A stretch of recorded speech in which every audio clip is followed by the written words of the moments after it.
Okay, so here we are then with turn 3. Again, we've got the dice roll for the weather change. Oh, and the weather does change. So it's now overcast, which means that everyone gets their full command dice roll, which will make things interesting. Okay, so Rome has got 7 plus Sempronius plus their dice roll. So they're definitely wanting to attack here. So it's going to be 1 command, and they probably won't give a bonus in this case. So heavy infantry, heavy cavalry versus light cavalry is hitting on an 8 plus 1 for being a lead unit, so hitting on a 7. And sorry, it's a further -1, but of course because they're spent, so that's a miss. Okay, so that's 1 command point used. Here we're going to attack, and we'll give a command bonus to the lead unit, I think. So that's going to be 1, 2, 3, 4, 5. Use. Actually, no, we won't. We'll just attack normally.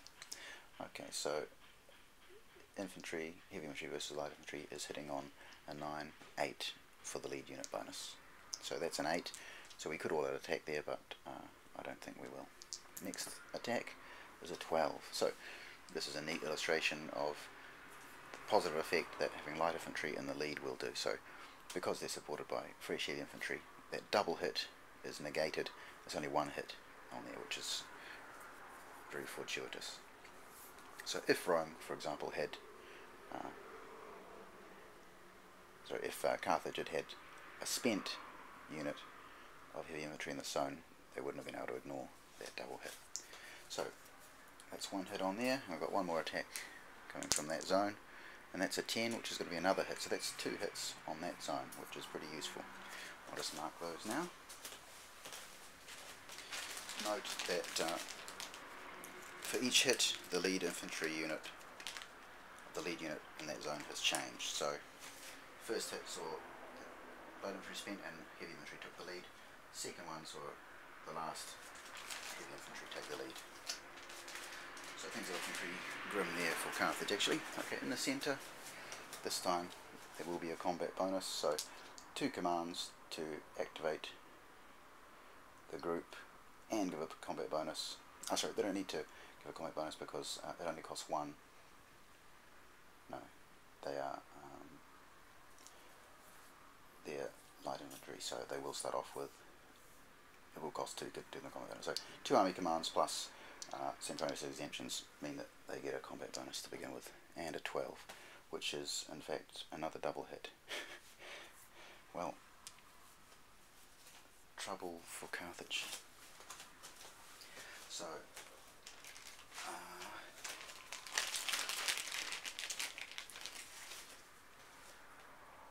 they've only got 1 fresh unit there, which must take the lead, and we've still got 2 attacks coming out of that zone.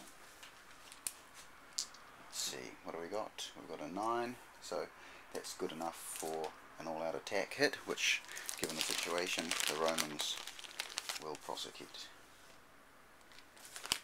So the Romans effectively take a hit themselves for the benefit of causing a hit on the enemy. So that's what happens when you roll exactly the dice roll needed to hit.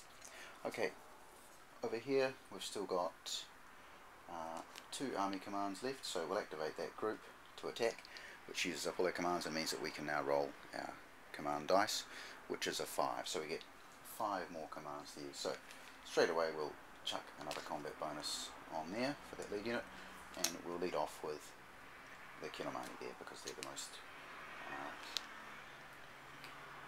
expendable. So they're going to be hitting on a 7, and that's an 8, which is a hit. So we'll turn into custard for Carthage, and 2 more attacks out of that zone.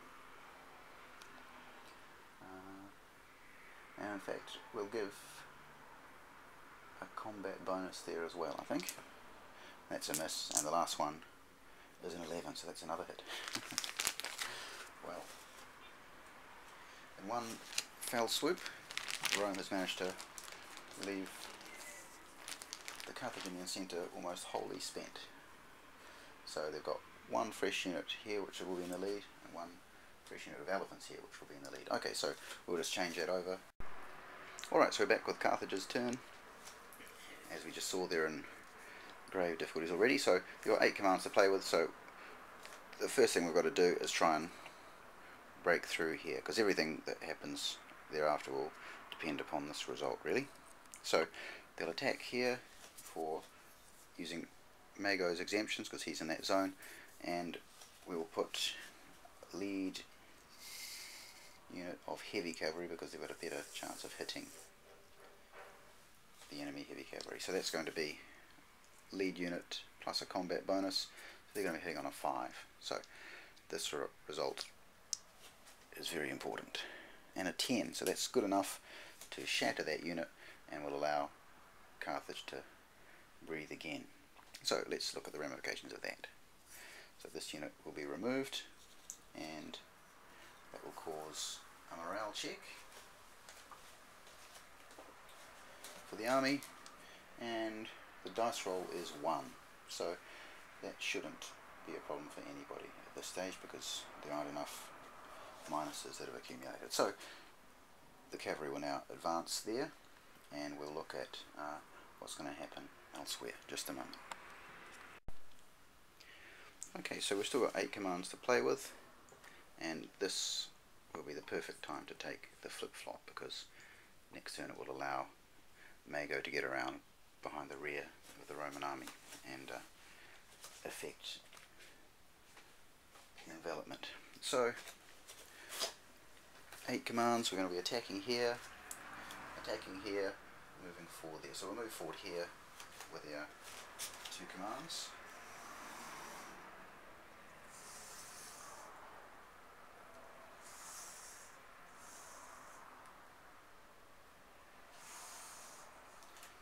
So you can see that this unit, this zone now has enemy to the flank and the front, so they'll have an attack limit of 4. So that's 2 commands used altogether. So we're going to attack here, and attack here.